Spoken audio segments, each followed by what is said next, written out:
بسم اللہ الرحمن الرحیم۔ نور قرآن کے پیارے ویورز، السلام علیکم۔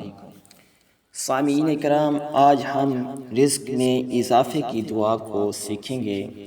حضرت امیر المؤمنین حضرت علی کرم اللہ وجہ الکریم سے منقول ہے، جو شخص یہ دعا 3 مرتبہ دن کو کسی وقت یا رات کو کسی وقت پڑھے گا تو اللہ تعالیٰ اسے ایسے ذریعے سے روزی عطا فرمائے گا کہ اس کا گمان بھی نہ ہوگا۔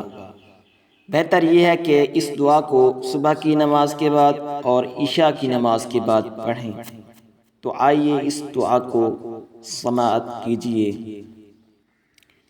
یا اللہ یا اللہ یا اللہ، یا ربی یا ربی یا ربی، یا حی یا قیوم، یا ذا الجلال والإکرام،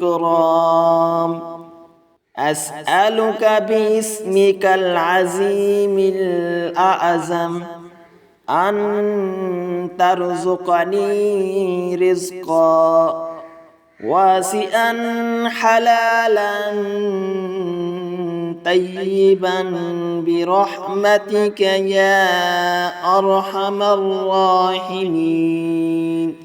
اللہ تعالیٰ سے دعا ہے کہ اللہ تعالیٰ ہم سب کو اس پر عمل کی توفیق عطا فرمائے۔ آمین ثم آمین۔